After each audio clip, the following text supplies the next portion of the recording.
Halo semua, perkenalkan nama saya Siva Nurita Dewi, saya dari kelas 1B. Di sini saya akan membuat video mengenai artikel hipertensi.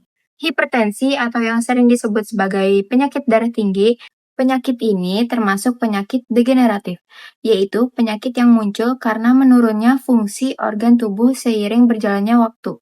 Meskipun terdengar sederhana, hipertensi dikenal sebagai silent killer karena sering tidak menimbulkan gejala, namun dapat menyebabkan penyakit serius seperti stroke, serangan jantung, hingga gagal ginjal. Menurut WHO, seseorang dikatakan menderita hipertensi jika tekanan darah sistoliknya mencapai 140 dan diastoliknya mencapai 90 mmHg atau lebih. Saat ini diperkirakan ada 1,28 miliar orang dewasa di dunia yang mengalami hipertensi, dan banyak dari mereka bahkan tidak menyadarinya. Di Indonesia sendiri, angka hipertensi cukup tinggi, yaitu sekitar 30,8% penduduk usia 18 tahun ke atas. Apa sih yang menyebabkan hipertensi?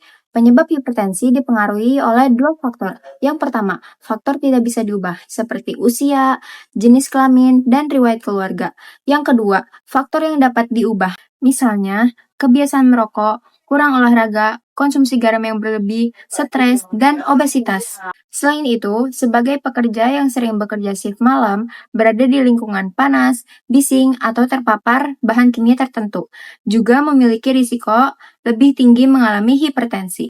Kalian tahu nggak sih apa dampak hipertensi? Hipertensi, jika tidak dikendalikan, dapat menyebabkan berbagai komplikasi berbahaya, seperti penyakit jantung, karena pembuluh darah semakin sempit dan jantung bekerja lebih keras.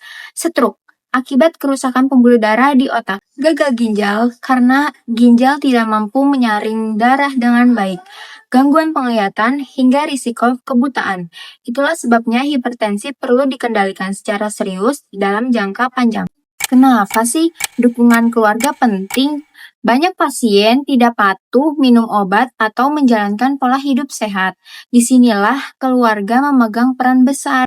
Dukungan keluarga bisa berbentuk mengingatkan waktu minum obat, menyiapkan makanan yang rendah garam, mengajak olahraga bersama, memberikan motivasi dan semangat. Penelitian menunjukkan bahwa pasien hipertensi yang mendapatkan dukungan keluarga lebih patuh minum obat dan lebih konsisten menjalankan pola hidup sehat dibandingkan yang tidak mendapat dukungan. Contohnya, setelah pasien mendapat dukungan keluarga, edukasi, perubahan pola makan, dan aktivitas fisik rutin, tekanan darahnya turun secara signifikan, hanya dalam 1 minggu. Kemudian, bagaimana cara mencegah hipertensi? Ada beberapa langkah sederhana yang bisa kalian lakukan. Yang pertama, mengurangi konsumsi garam. Yang kedua, makan lebih banyak buah dan sayuran. Yang ketiga, berhenti merokok dan kurangi kopi berlebihan. Yang keempat, rutin olahraga minimal 30 sehari. Yang kelima, istirahat dan kelola stres. Yang keenam, periksa tekanan darah secara berkala. Kita bisa mulai dari hal kecil tapi konsisten. So, hipertensi mungkin tidak langsung terasa, namun dampaknya bisa sangat membahayakan. Karena itu, kesadaran diri dan dukungan keluarga memiliki peran besar dalam mencegah dan mengendalikan kondisi ini. Dengan mengenal penyebab, dampak, serta pentingnya dukungan keluarga, kita dapat menjaga kesehatan lebih baik dan meningkatkan kualitas hidup penderita hipertensi. Terima kasih yang sudah menonton, jaga kesehatan, dan sampai jumpa di video selanjutnya.